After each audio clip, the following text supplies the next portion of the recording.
الصلاة والسلام على الرسول المسدد المصطفى العمجد المحمود الأحمد سيدنا ومولانا ومولى الكونين جد الحسن والحسين عاني أبا القاسم محمد اللهم وآله الطيبين الطاهرين المعصومين الذين قال الله إنما يريد الله ليذهب عنكم الرجس أهل البيت ويطهركم تطهيرا اللهم صل على محمد وعلى محمد ولعنة الله على أعدائهم أجمعين من يوم عداوتهم إلى قيام يوم الدين أما بعد قال الحكيم في قرآن الكريم بسم الله الرحمن الرحيم وجعلنا منهم أئمة يهدون بأمرنا لما صبروا وكانوا بآياتنا يوقنون صلوات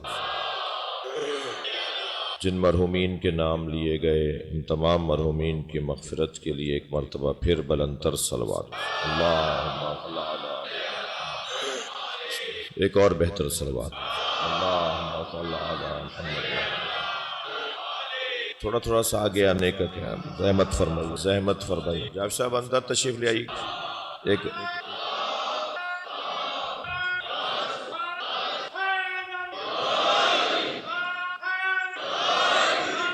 اللہم صل علی محمد اللہم صل علی محمد وعلی محمد سورہ مبارکہ سجدہ آیت نمبر 24 اللہ اپنے اس کلام میں نظام ہدایت میں ایک عنوان جسے امامت کہا جاتا ہے اس کے انتخاب کا طریقہ بتا رہا ہے پیش نماز مدرسے کے پرنسپل اسکول کالج کے مدیر صوبے کا وزیر اعلیٰ اور گورنر یہ دنیا میں رائج ہے کہ اس کے لیے کوئی شرط و شرائط ہونے چاہیے اور شرط و شرائط ہیں ایک شہر اگر کسی کے حوالے کیا جا رہا ہو تو اس کی شرائط ہیں اگر پوری کائنات کسی کے حوالے کی جا رہی ہو صلوات پڑھ لیں ذرا محمد و آل محمد صلی علی محمد و آل محمد اور میرے محترم سننے والوں پر اس بات کی وضاحت ہے کہ اللہ کی مخلوق میں اقسام کتنے ہیں ان کا شمار کرنا ہمارے بس کی بات نہیں ہے کہ کتنی قسموں کی مخلوق اس نے بنائی ہے مگر ساری مخلوقات کو جس مخلوق کی خدمت میں رکھا ہے وہ ہے انسان سب سے اعلیٰ و اشرف عرفہ و بلند مخلوق ہے وہ کہتا یہ ہے کہ خلقت الخلق لاجلک اے انسان حدیث قدسی کا میں جملہ آپ کو سنا رہا ہوں خلقت الخلق لاجلک اے انسان میں نے ساری مخلوق تیرے لیے بنائی ہے وَخَلَقْتُكَ لِأَجْلِي مگر تجھے اپنے لیے بنایا ہے کتنی قیمت ہے اس کی یعنی کتنا بلند ہو گیا یہ کتنی عزت بڑھ گئی اس کی مقام تو دیکھیں انسان کا کہ کتنا بلند ہے کہ اللہ کہہ رہا ہے تو میرے لیے ہے چھوٹا بچہ اگر کوئی ایسی چیز کھا رہا ہو جو چھوٹے بچے کے کھانے کی نہیں ہے تو آپ اسے کہتے ہیں بیٹا یہ تمہارے لیے نہیں ہے یا مثال کے طور پر کوئی بیمار اگر ایسی چیز کھا رہا ہو جو اس کو نقصان پہنچائے گی تو کہا جائے گا یہ تمہارے لیے نہیں ہے ہر چیز ہر ایک کے لیے نہیں ہے ہر جگہ ہر ایک کے لیے نہیں ہے ہر جگہ ہر ایک بیٹھ نہیں سکتا یہ انسان کی کتنی بڑی عزت ہے کہ انسان کو اللہ یہ کہے کہ تجھے میں نے اپنے لیے بنایا ہے سب کچھ تیرے لیے بنایا ہے خلقت الخلق لاجلک میں نے ساری مخلوق تیرے لیے بنائی ہے ساری مخلوق میں میرے تو بس کی بات نہیں ہے ہمارے بس کی بات نہیں ہے کہ ہم مخلوقات کو گنیں کہ کیا کیا ہے جو اللہ نے انسان کے لیے بنایا ہے یہ ہم نے اپنی تسلی کے لیے مخلوقات کو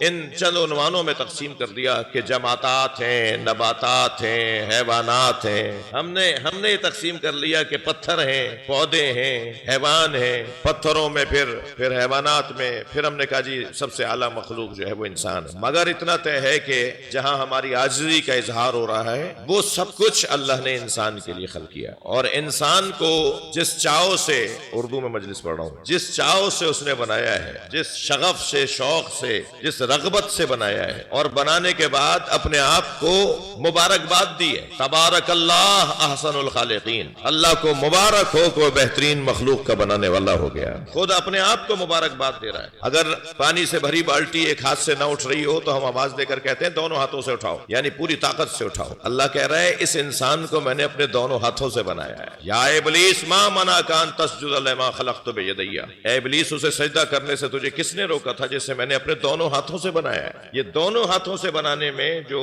حجت ظاہری قرآن کا جو ظاہر ہے وہ حجیت رکھتا ہے ظواہر قرآن کے مطابق یعنی مکمل طاقت سے بنایا ہے. میں نے اپنی ساری طاقت لگائی ہے انسان کو بنانے. A4 سائز کے اوپر سورہ الحمد لکھنا بہرحال لکھنا ہے، لیکن چاول کے دانے پہ لکھنا ہنر ہے. سورہ الحمد کو کوئی A4 سائز کے صفحے پر لکھے یہ بھی لکھنا ہے، مگر کوئی چاول کے دانے پہ لکھ کے دکھائے. اللہ نے جو چیزیں ہاتھی میں رکھی ہیں وہ چیونٹی میں بھی رکھی ہیں. صلوات پڑھ لیں ذرا محمد و آل محمد. وہ جو ساری کائنات میں اس نے رکھا تھا، جو سب کچھ اس نے ساری کائنات میں بکھیرا ہے، وہ ساری چیزیں، وہ سارے نظام جو اللہ نے پوری کائنات میں رکھے ہیں وہ 6 فٹ کے بدن میں بھی رکھے ہیں. لہذا سورہ فصلت میں ارشاد فرماتا ہے سنریہم آیاتنا فی الآفاق وفی انفسہم حتی یتبین لہم انہ الحق. ہم اپنی نشانیاں انہیں بہت جلد اپنی نشانیاں پوری کائنات میں دکھائیں گے. آفاق پوری کائنات میں دکھائیں گے، وفی انفسہم اور اس انسان کے اندر دکھائیں گے. یعنی جو اللہ کی نشانیاں کائنات میں اس نے بکھیری ہوئی ہیں وہ اس 6 فٹ کے بدن میں بھی رکھی ہوئی ہیں. وہاں زمین کو سنبھالنے کے لیے پہاڑ رکھا تو یہاں بدن کو سنبھالنے کے لیے ہڈیاں رکھی. وہاں نظام باد وزی قرار دی یعنی ہواؤں کا نظام رکھا تو انسان کے بدن میں تنفس کے نظام کو قرار دیا. وہاں دریاؤں سمندروں کو رکھا تو یہاں شریانوں میں جاری خون کو اور پانی کو قرار دیا. وہاں چاند اور سورج رکھا تو یہاں 2 آنکھیں بھی عطا کی ہیں. وہاں اگر فصلوں کا نظام رکھا تو یہاں بال اگنے کا نظام بھی قرار دیا ہے. وہ ساری چیزیں جو ساری کائنات میں تھیں وہ سب اس انسان کے اندر بھی اس نے رکھی. اور اسے بنانے کے بعد پھر اسے جسے جتنا اہتمام کے ساتھ بنایا جاتا ہے، پالا جاتا ہے، سنبھالا جاتا ہے، بنایا جاتا ہے، حاصل کیا جاتا ہے، اس کی حفاظت کا انتظام بھی پھر اسی اہتمام کے ساتھ ہوگا. جی بڑی محنت سے گھر بنایا ہے، بڑی محنت سے فلاں باغ سجایا ہے، تب اس کو سنبھالنے کا انتظام بھی، اسے سنبھالنے کا انتظام بھی اتنے ہی انتظام سے ہوگا. کسی چیز کا حاصل کر لینا مشکل ہو سکتا ہے مگر اس سے زیادہ مشکل اس کو سنبھالنا ہوتا ہے. اے انسان میں نے تجھے بنایا اتنے اہتمام کے ساتھ ہے، تجھے بچاؤں گا کیسے؟ بس عزیزوں میں ایک اپنا حاصل جملہ آپ کو ہدیہ کر رہا ہوں. اللہ نے جسے اس اہتمام کے ساتھ بنایا اس کے سنبھالنے کے نظام کو نظام امامت کہا جاتا ہے. صلوات پڑھے محمد و آل محمد پر.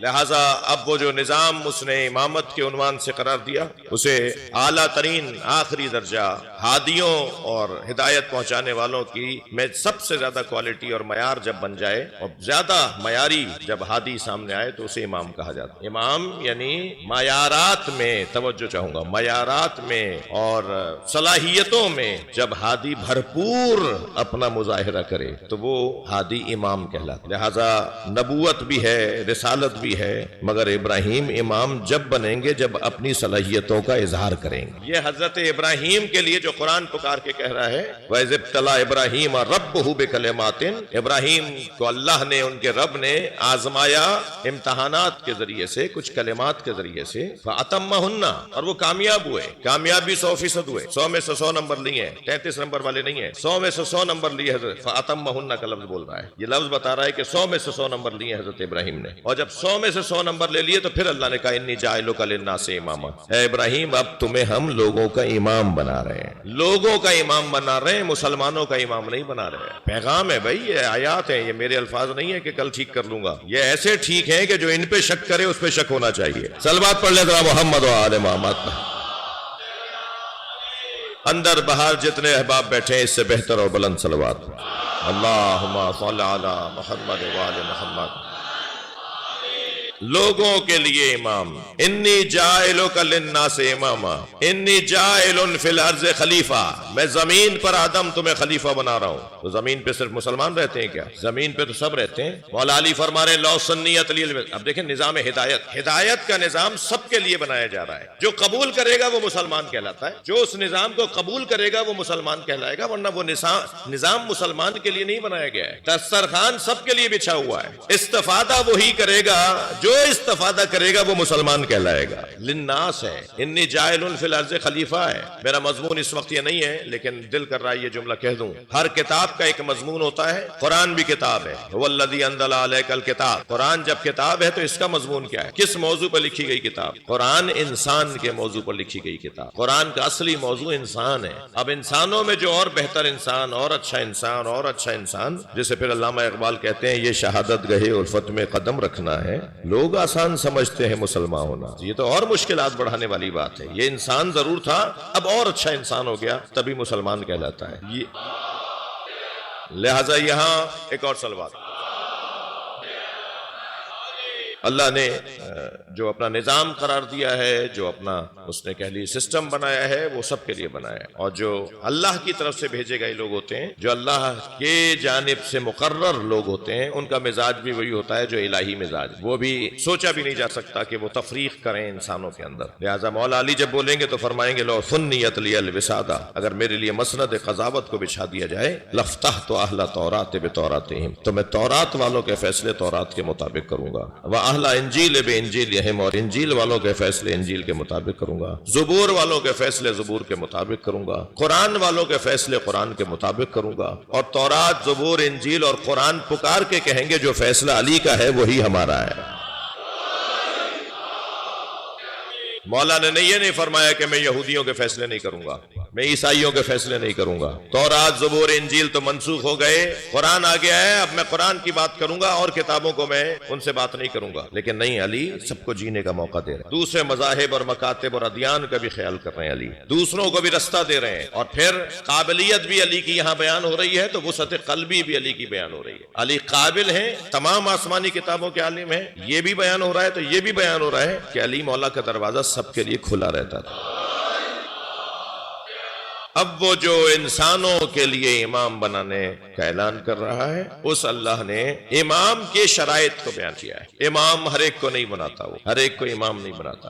آپ جز وقتی پیش نماز بغیر شرائط کے نہیں بناتے، جو کل وقتی امام ہو وہ بغیر شرائط کے کیسے بنے گا؟ تو وہ شرائط کیا ہیں؟ ان شرائط میں جو امام بنانے کے لیے اللہ نے قرار دیے ہیں، ان میں اس آیہ کریمہ میں 2 شرائط بیان ہوئے ہیں، 2 شرطیں بیان ہوئی ہیں، اور ایک شرط انسان کی ذاتی، اس کی صلاحیتوں کا اظہار ہے، ذاتی اس کی قابلیت کا اظہار ہے، اور ایک اس کے معتقدات ہیں، اس کے عقائد سے وابستہ ہے۔ یعنی اللہ نے ترتیب میں ذاتی قابلیت کو امامت کے لیے پہلے قرار دیا ہے، اور اس کے عقائد اور اس کے معتقدات، اس کی وابستگی، اس کا تعلق اللہ نے دوسرے مرحلے پہ قرار دیا۔ اب سنیے آیت کا ترجمہ، وَجَعَلْنَا مِنْهُمْ أَئِمَّةً يَهْدُونَ بِأَمْرِنَا، اور ہم نے ان میں سے کچھ کو امام بنایا ہے، ان میں سے کچھ کو امام بنایا ہے۔ ایک کلاس کے لوگوں میں سے، ایک معیار کے لوگوں میں سے کچھ کا ہم نے انتخاب کیا ہے۔ یعنی جن میں سے اللہ نے امام بنایا ہے، وہ کون ہے جن میں سے اللہ نے امام بنایا ہے؟ وہ کتنے بڑے لوگ ہوں گے کہ جن میں سے اللہ نے امام بنایا ہے، وہ خود عام لوگ نہیں ہے، پھر ان میں سے اللہ نے امام بنایا ہے۔ جن میں سے اللہ نے امام بنایا ہے، میں اگر بہت دیر بات کروں تو وقت طویل ہو جائے گا اور اصلی مضمون سے دور ہو جاؤں گا۔ مختصر اگر میں خلاصہ کروں کہ کن میں سے اللہ نے امام بنایا ہے، اللہ نے جن میں سے امام بنایا ہے ان میں سے ایک کا نام عباس ہے۔ استاد قمر جلالوی کہتے ہیں مقام حضرت عباس کم نہیں تھا قمر، مقام حضرت عباس کم نہیں تھا قمر، پلاتی دودھ جو زہرا امام ہو جاتے ہیں۔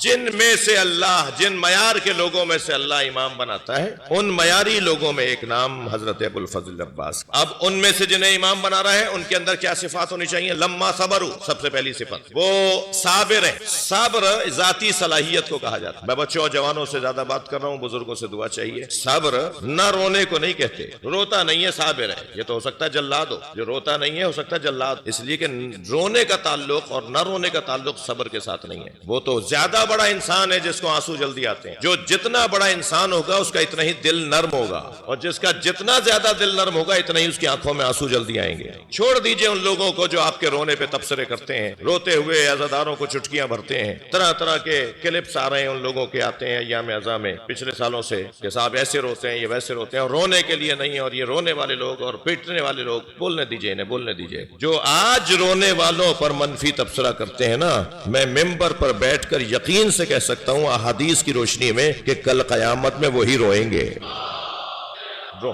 رونا تو دل نرم ہونے کی علامت، اور الحمدللہ میرا اپنا مشاہدہ ہے، آپ کا عزاداروں کا ایک ادنا سا خدمت گزار ہوں، کہ پوری دنیا میں غیر مسلم جب مسلمانوں پہ تبصرہ کرتا ہے نا، تو حسین پہ رونے والوں کے بارے میں اس کی رائے ہی کچھ اور ہے۔ غیر مسلم جب مسلمانوں کے بارے میں، ان کے احوال کے بارے میں بات کرتا ہے، تو امام حسین کے عزاداروں کے بارے میں اس کی رائے مثبت ہے۔ یہ جا کے کہیں پھٹتے نہیں ہیں، یہ جا کے کہیں کسی کو نقصان نہیں پہنچاتے، یہ جا کے کسی کو قتل نہیں کرتے، ان کا پہلے ہی دل اتنا نرم ہے۔ جو قوم رونے کی مشق کرتی ہو وہ کسی کو رلاتی نہیں ہے. الحمدللہ اس پہ فخر ہونا چاہیے، ہمیں ایک کام پہ لگایا ہے.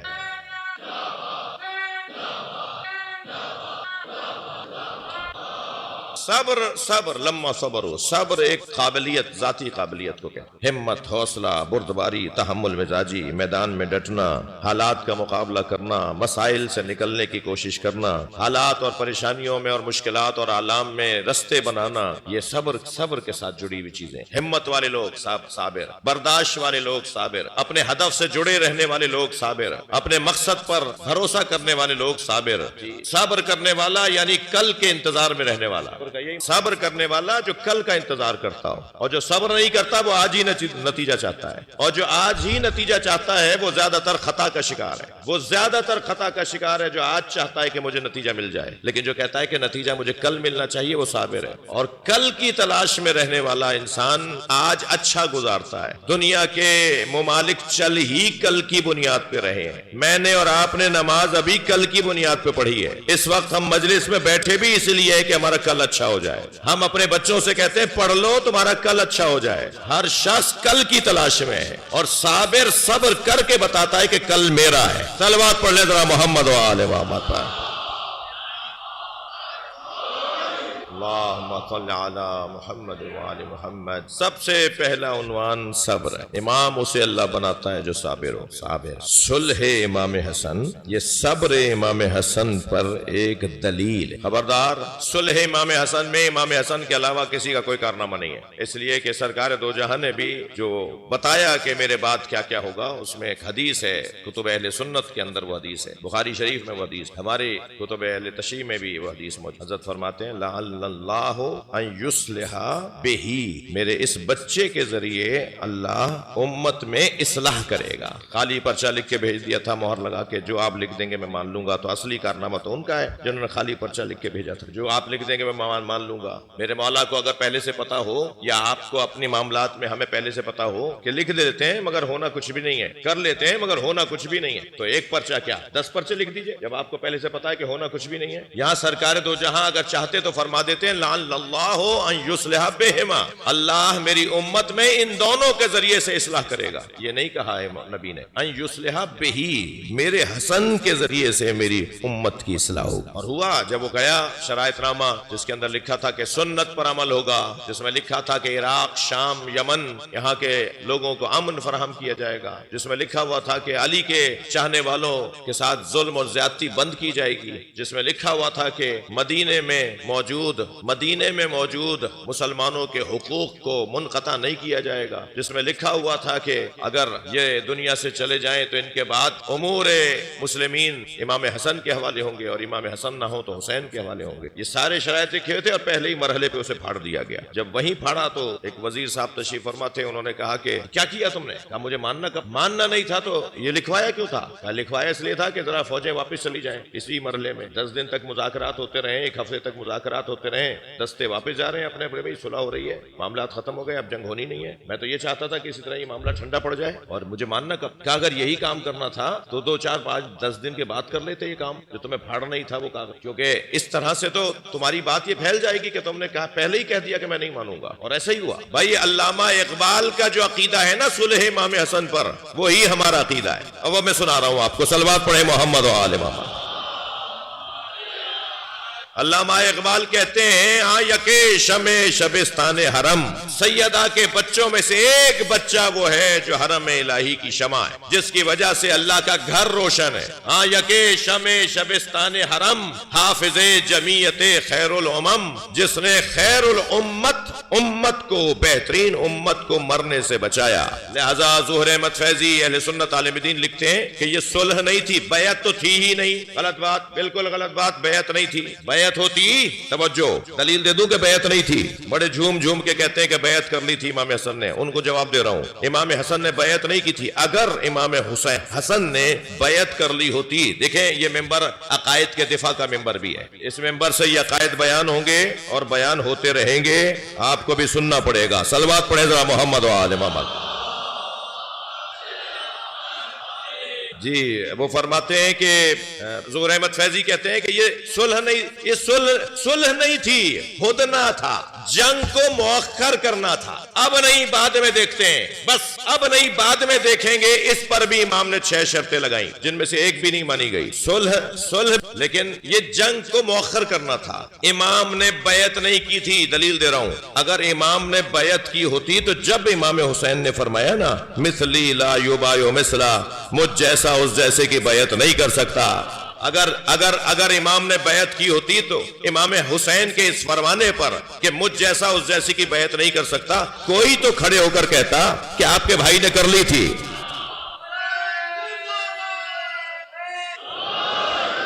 یہ صلوات پڑھیں گے محمد و آل محمد پر، پڑھ لیجئے مل کے پڑھ لیجئے، بڑی عنایت ہوگی۔ اللہم صل علی محمد و آل محمد۔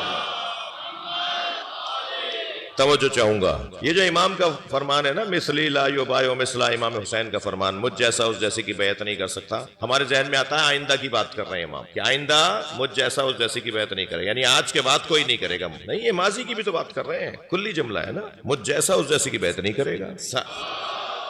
ایک اور حضرت کا مجھے فقرہ یاد آ رہا ہے، حضرت کا فرمان یاد آ رہا ہے۔ حضرت فرماتے ہیں اسیرو بسیرت جدی و ابی، میں اپنے نانا اور اپنے بابا کی سیرت پہ عمل کرنے جا رہا ہوں۔ اس جملے سے امام حسن کی صلح کا جواب آ جاتا، بیعت کا جواب آ جاتا ہے کہ مثلی لا یبایع مثلا۔ توجہ چاہوں گا بھئی، اشارے میں بات کروں گا، مجلسی لوگوں کو تو محسوس کرنا چاہیے۔ اس جملے سے کہ مثلی لا یبایع مثلا، مجھ جیسا اس جیسی کی بیعت نہیں کر سکتا، یہ امام حسن کی بیعت کا جواب ہے کہ امام حسن نے بیعت نہیں کی۔ اور اس جملے سے امام حسین کے کہ اسیرو بسیرت جدی و ابی، میں اپنے نانا اور اپنے بابا کی سیرت پہ عمل کرنے جا رہا ہوں، مولا علی کی بیعت کا جواب آ جاتا ہے۔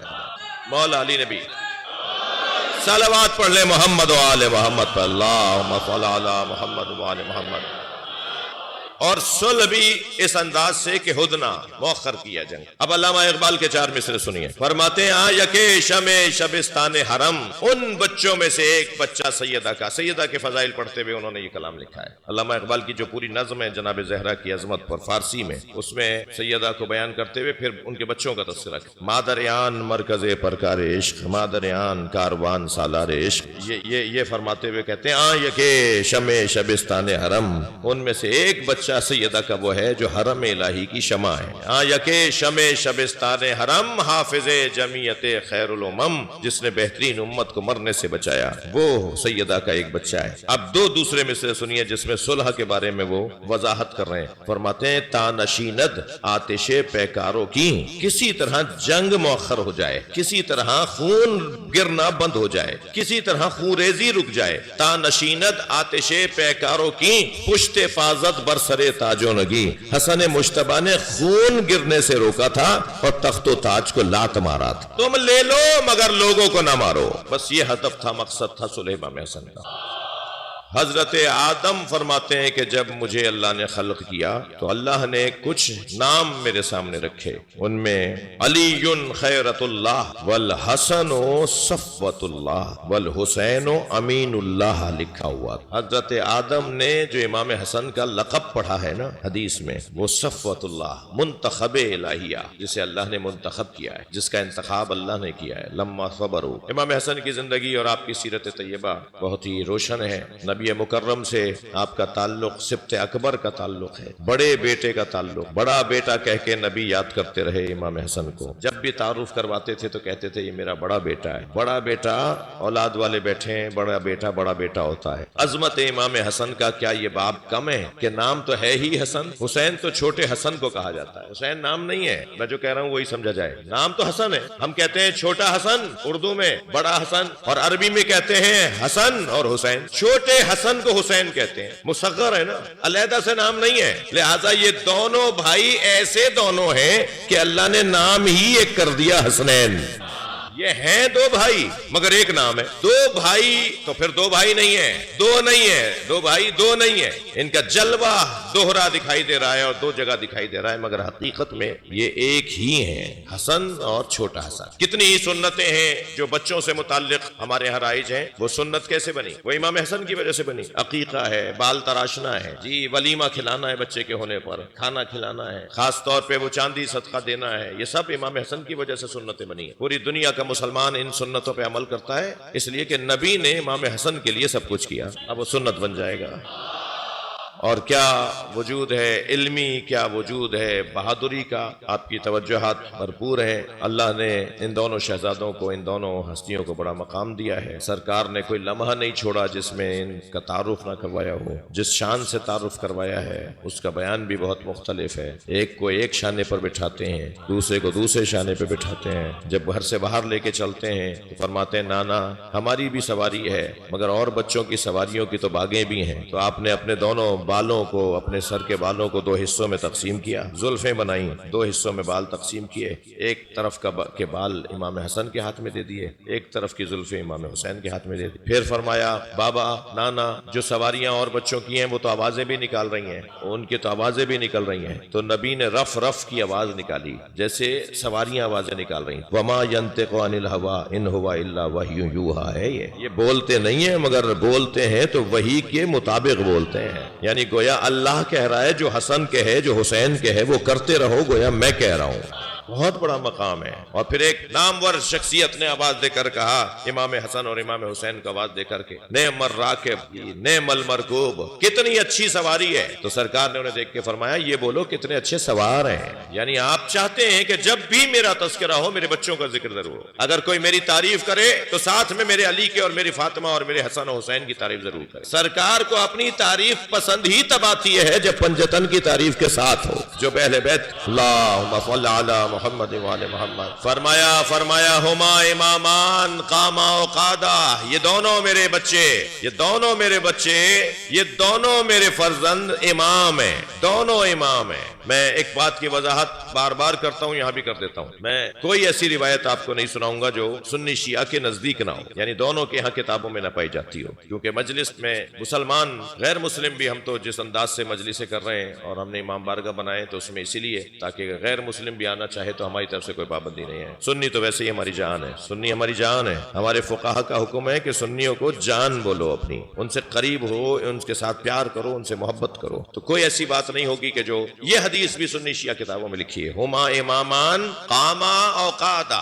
خبردار ترجمہ یہ نہ کیا جائے کہ یہ دونوں امام ہیں چاہے ان میں سے ایک کھڑا ہو اور ایک بیٹھا ہو. غلط ترجمہ ہے. اس کا مطلب یہ ہے کہ ہم نے مزاج بتا دیے کہ ایک کے مزاج میں جنگ کرنا ہے اور ایک کے مزاج میں صلح کرنا ہے. ایک کھڑا ہو جائے یعنی قیام کرے، ایک بیٹھ جائے یعنی صلح کر لے. جبکہ ایسا ہے ہی نہیں، حدیث بھی یہ نہیں کہہ رہی. حدیث میں تثنیہ کا صیغہ ہے. قاما دونوں کھڑے ہوں اور قادا دونوں بیٹھے ہوں. یہ دونوں امام ہیں چاہے دونوں کھڑے ہوں یا دونوں بیٹھے ہوئے ہوں. لہذا امام حسن نے جہاں صلح کی ہے، اگر ہم اصطلاحاً کہیں، وہاں امام حسن نے جنگ بھی کی ہے. اور جنگوں کے بعد باب میں اگر آ جائیں امام حسن کے تو اتنا حسین باب ہے، شاید اسی منزل پر میں اپنے فضائل کے عنوان کو مکمل کروں کہ جنگ امام حسن کی اگر پڑھی جائے تو کم سے کم یہ کہنا پڑے گا کہ ہر جنگ میں علی کے، مولا علی کے دور میں ہر جنگ میں علمدار امام حسن ہوتے تھے. سارا لشکر امام حسن کے ہاتھ میں ہوتا تھا. سکھاتے تھے، سمجھاتے تھے، بتاتے تھے کہ کیسے جنگ لڑی جائے گی. خاص طور پر ایک جنگ میں حضرت نے فرمایا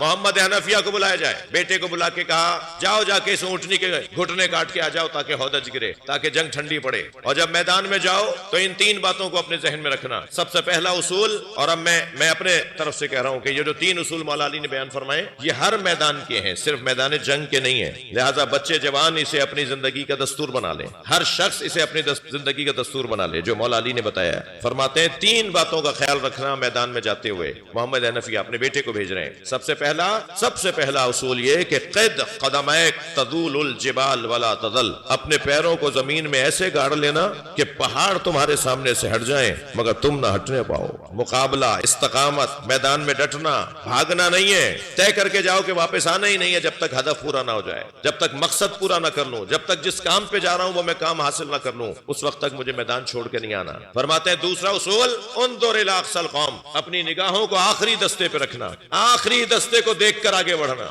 جن کی نگاہیں پہلے دستے پر ہوتی ہیں وہ دوسرے دستے تک نہیں پہنچ پاتے. جن کی سوچ چھوٹی ہوتی ہے وہ آگے نہیں بڑھ پاتے. جو عارضی وقتی سوچ کے حامل ہوتے ہیں وہ بڑی سوچ سے ہمکنار نہیں ہو سکتے. لہذا سوچ تو بڑی کرو، خیال تو بڑا کرو، اچھے الفاظ، اچھے سوچ تو لے کر آؤ. آخری دستے کو رکھ کر رکھنا نگاہ میں تاکہ وہاں تک پہنچ جاؤ. اور جب تم استقامت کے ساتھ آخری دستے کو نگاہ میں رکھتے ہوئے آگے بڑھو گے تو پھر کامیابی تمہارا مقدر ہے. پھر تم جیت کر ہی واپس آؤ گے، اور جب جیت کر واپس آؤ گے تو مرحبا، آفرین، شاباش، تکبیروں کی صدائیں اور تمہارا استقبال کیا جائے گا. اس وقت تمہارے ذہن میں خیال آ سکتا ہے کہ تم کچھ ہو، تم بھی تو ہو.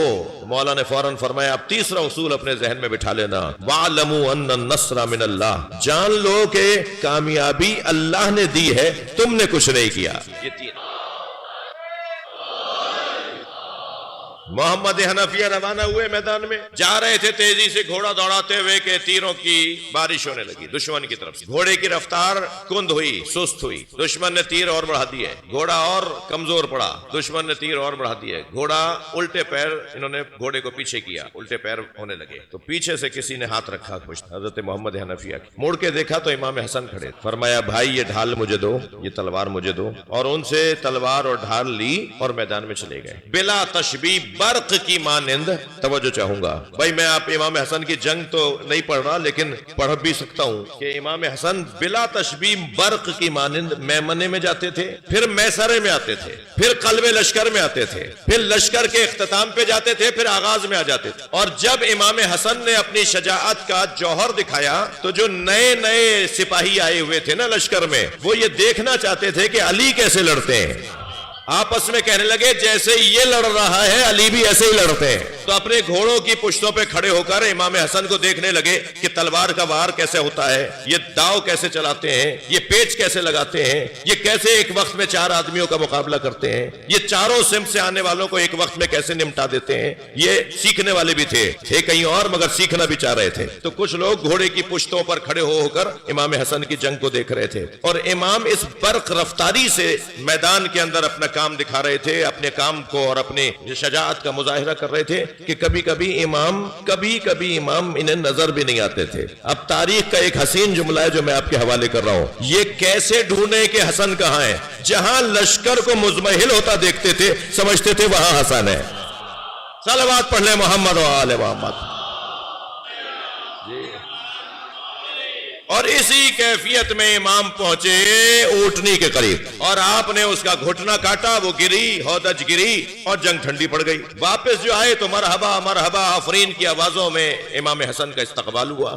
آگے بڑھ کر مولا علی نے اپنے بچے کا استقبال کیا. تمام صحابہ کرام نے، تمام مولا علی کے ساتھیوں نے امام حسن کو آفرین کہا. اچانک مولا علی کی نگاہ گئی محمد حنفیہ کی طرف. اب تربیت اولاد کا ایک نسخہ لے لیجئے مجھ سے. اولاد کے ساتھ ماں باپ کو کیسے رہنا چاہیے اور کیا رویہ ہونا چاہیے ان مسائل میں. کیا دیکھا کہ محمد حنفیہ ایک کونے میں دور گردن جھکائے، گردن لٹکائے کھڑے ہیں. قریب جا کر مولا علی نے فرمایا محمد کیا بات ہے؟ کہا بابا آپ نے جو مجھے کام دیا تھا وہ میں کر نہیں پایا.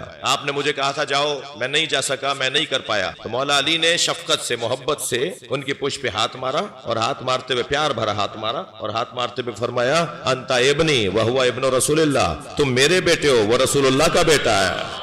صلوات پڑھ لیں محمد و آل محمد پر. یعنی اولاد اگر کام نہ کر سکے تو اس کی حوصلہ شکنی نہ ہو. کوئی اللہم صلی علی محمد و آل محمد. کوئی بات نہیں، اگر یہ بچہ آج کام نہیں کر پایا تو کہیں اس کا دل اتنا خراب نہ ہو جائے کہ آئندہ یہ اتنا بھی نہ کر پائے. کوئی بات نہیں بیٹا، آج نہیں کر پائے کل کر لو گے.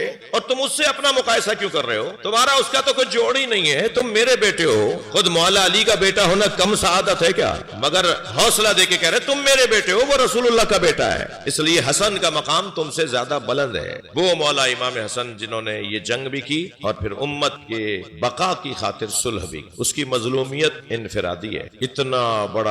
اتنے بڑے باپ کا بیٹا، میں محاورتاً کہہ رہا ہوں، اتنے بڑے انسان کا بڑا بیٹا وہ اپنے گھر میں ہی تنہا ہے. جب میں جناب رباب کی امام حسین سے محبت دیکھتا ہوں نا کہ جب تک زندہ رہی کبھی سائے میں نہیں بیٹھی.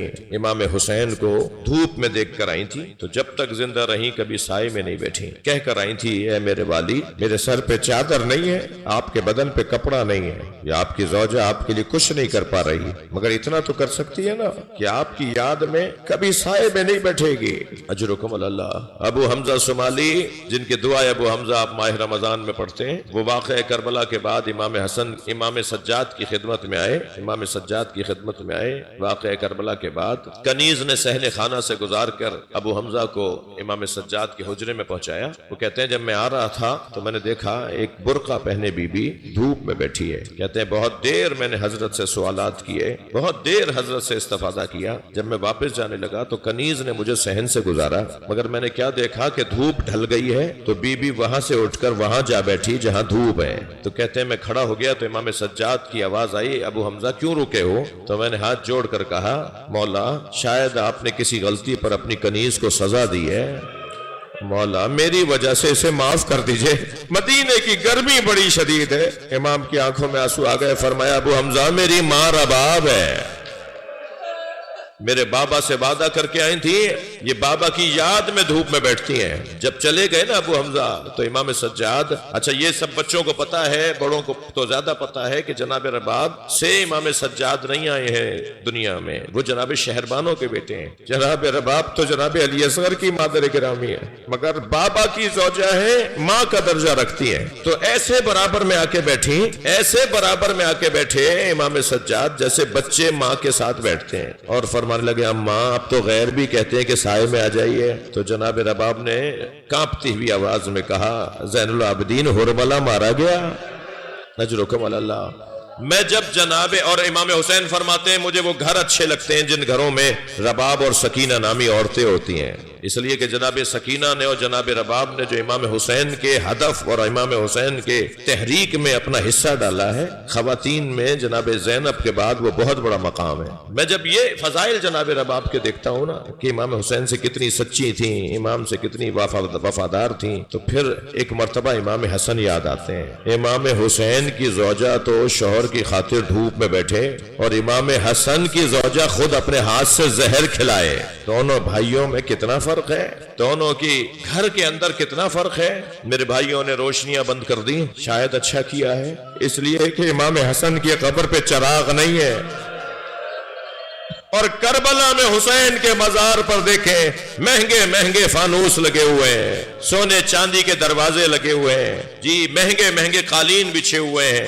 آپ حرم امام حسین میں داخل ہوتے ہیں، ایک خاص خوشبو آ رہی ہوتی ہے، آپ کا دل ہی نہیں کرتا کہ حرم سے باہر جائے. مگر میرے مولا حسن کی مظلومیت دیکھیے، مدینے میں اپنے وطن میں، مگر امام حسن کی قبر پہ کوئی چراغ جلانے والا نہیں ہے. ہاں چراغ تو کیا جانیں قربان کرنے والے ہیں. ہم اکیلے پاکستان کے لوگ امام حسن کا مزار، ائمہ اہل بیت کا مزار بنا سکتے ہیں، مگر وہاں تو کھڑا بھی نہیں ہونے دیا جاتا. اگر کوئی کھڑے ہو کر سلام کر لے تو اس کے ہاتھ سے کتاب چھین لی جاتی ہے، وہ زیادہ بات کرے تو اسے تھپڑ مار دیا جاتا ہے، اسے اٹھا کر کہیں لے جاتے ہیں سمجھانے کے لیے، اور پھر کیا سمجھاتے ہیں وہ وہی جانتا ہے کہ اس کے ساتھ کیا زیادتیاں ہوتی ہیں. امام حسن کی قبر آج شب شہادت ہے نا، امام حسن کا شب شہادت ہے نا، ابھی آپ تابوت کی زیارت کریں گے، ابھی آپ مجلس شہادت امام حسن میں شریک ہو رہے آئے ہیں نا، کتنا بڑا مجمع ہے یہاں پر، مگر امام حسن کی قبر پہ کوئی بھی نہیں ہوگا. اجرکم اللہ، اجرکم اللہ. اپنے ذہنوں کو مدینہ لے چلیے، اجرکم اللہ. اپنی آوازوں کو آزاد کریں گے، جب رونے لگیں تو تکلف کر کے نہ رویا کریں. کچھ دیر کے لیے اپنے تصورات کو مدینہ لے چلیے. مدینے میں امام حسن کو زہر دیا جا رہا ہے، زہر دینے والی بھی زوجہ ہے. اور جب زہر امام حسن کو رو رہے ہیں نا، اب امام افطار کر رہے ہیں جس میں زہر دیا گیا ہے. روزے سے تھے امام حسن، اس کیفیت میں امام کو زہر دیا گیا. ایک گھونٹ جب امام نے لے لیا تو کاسا واپس رکھتے ہوئے فرمایا تیری مراد اس سے پوری ہو جائے گی. اجرکم اللہ، اجرکم اللہ، اجرکم اللہ. 3 دن امام زہر کی تکلیف میں رہے. سنیں گے عزادارو، پہلے دن امام بیٹھ نہیں پا رہے تھے، جب امام کو زہر دیا گیا پہلے دن بیٹھ نہیں پا رہے تھے، دوسرے دن امام لیٹ نہیں پا رہے تھے، اور تیسرے دن امام اشاروں میں بات کر رہے تھے۔ جب امام کو قے آنے لگی، تشت لا کر دیا گیا، امام حسین نے اپنے ہاتھوں سے تشت تھاما ہوا ہے، امام حسن قے کر رہے ہیں اور جگر کے ٹکڑے باہر آ رہے ہیں۔ اجر و کمل اللہ، اجر و کمل اللہ۔ سخت مرحلہ ہے کہ اچانک خبر آئی کہ زینب آ رہی ہیں، تو امام حسن نے فرمایا بھائی حسین یہ تشت اٹھا کے لے جاؤ، میری بہن برداشت نہیں کر پائے گی۔ میں آپ کے ساتھ مل کر امام حسن کی بارگاہ میں 10 بستہ کہوں مولا آپ کی بہن کا بڑا حوصلہ ہے، کبھی یہ نانا کا جنازہ دیکھتی ہے، کبھی یہ ماں پہ جلتا ہوا دروازہ دیکھتی ہے، اجر و کمل اللہ، اجر و کمل اللہ، کبھی یہ بابا کے سر پہ لگی ضربت دیکھتی ہے، کبھی یہ آپ کا جنازہ دیکھے گی اور 40-70 قدم کے فاصلے سے ایک ٹیلے پہ کھڑے ہو کر بھائی حسین کو ذبح ہوتے دیکھے گی۔ اجر و کمل اللہ، اجر و کمل اللہ۔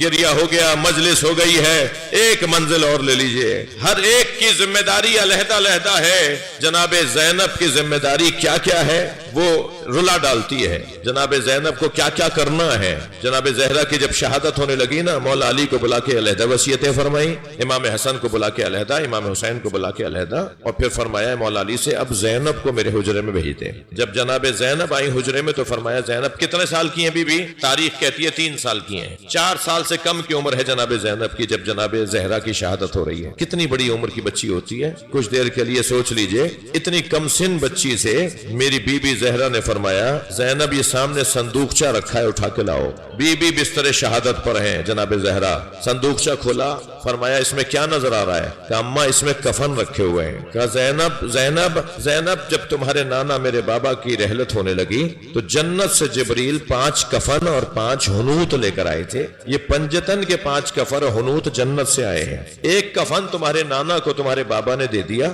باقی 4 کفنوں کی ذمہ داری تمہاری ہے۔ یہ 4 کفن سمجھ لو کہ کس کا کون سا کفن ہے۔ کیا عمر ہے جناب زینب کی؟ ایک کفن کو دیکھ کر فرمایا ابھی انہی دنوں میں تمہارے بابا گھر میں آ کر تم سے کہیں گے اماں کا کفن دے دو، انہی دنوں میں تمہارے بابا میرا کفن مانگیں گے تو یہ کفن دے دینا۔ اجر و کمل اللہ، اجر و کمل اللہ۔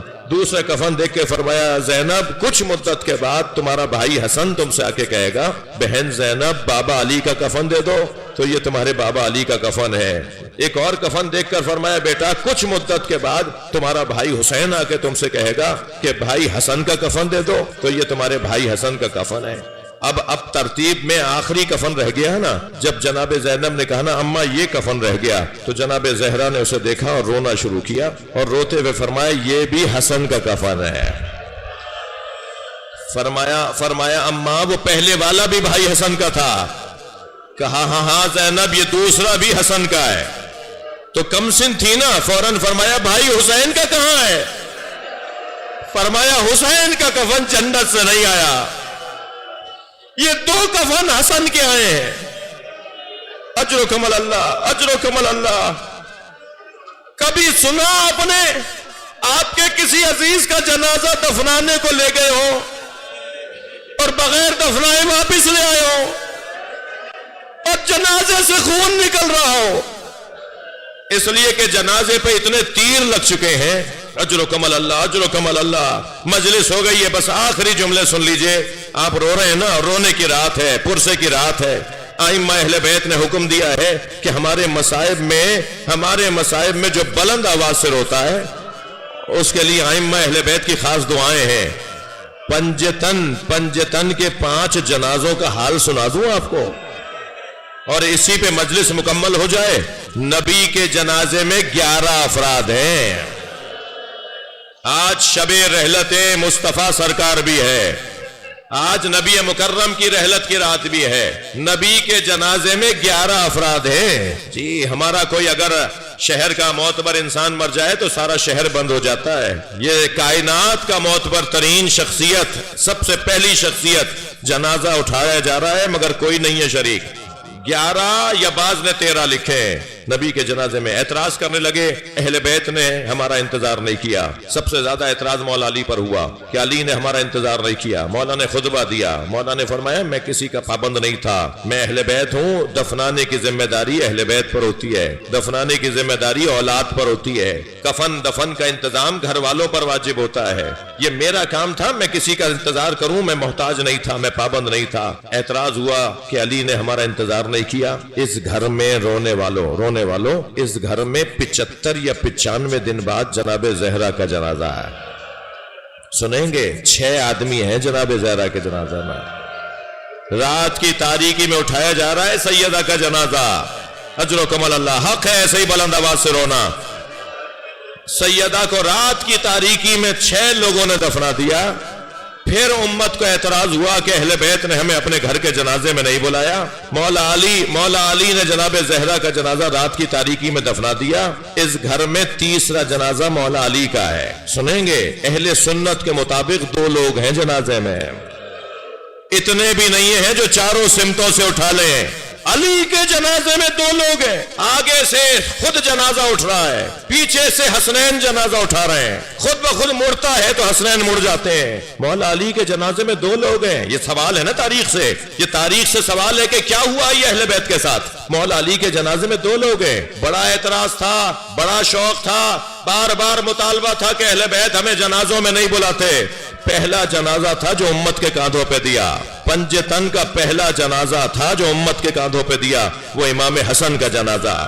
امت نے اتنے تیر مارے کہ زینب بھائی کے جنازے سے تیر نکالتی رہ گئیں، اور 5ویں جنازے کا حال سنیں گے، امت نے حسین پہ گھوڑے دوڑا دیے۔ 3 دن نبی زادے کا لاشا کربلا کے میدان میں بے گور کا بن رہا۔ یہ حال ہے پنجتن کے جنازوں کا۔ ماتم حسین